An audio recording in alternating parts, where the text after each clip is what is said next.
22 романи на Божен Павловски сведочат за неговиот обид да се спротистави на разнебитувањето на Македонија и исчезнувањето на македонците. Македонската академија на науките и уметностите и Матица Македонска денеска го промовираат творештвото на академик Божен Павловски, одбележувајќи 2 јубилеја на авторот, 80 години од раѓањето и 60 години плодно творештво.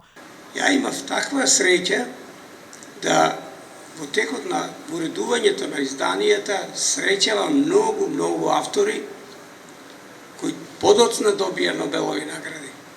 Прво, 1970 година, јас лично го посетив Патрик Уајт, кој што беше еден бегалец од Британија во Австралија и кој што со голема срдечност ми го довери романот Влос да излезе прво на македонски и тој по 2 години доби Нобелова награда. Председателот на МАНУ, академик Лупчо Коцарев, говори дека вечноста на Македонија треба да се отелотвори во уметничкиот универзум, а токму тоа го прави Павловски, нагласува Коцарев.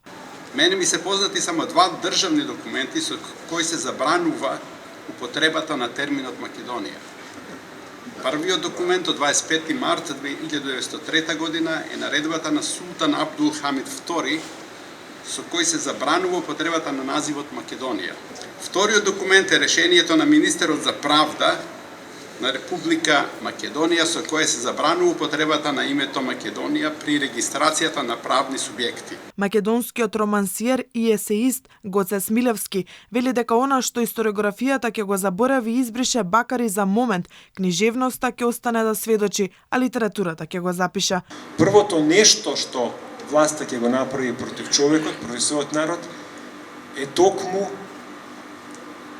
бришење на историјата. Романите на Божен Павловски се преведени на 15 на јазици, а авторот е добитник на домашни меѓународни признанија и награди, а во 2008 година му беше доделена највисоката државна награда 11 октомври за животно дело во уметноста. За творештвото на Божен Павловски се објавени бројни есеи во повеќе земји, како и 5 книги со критички есеистички толкувања.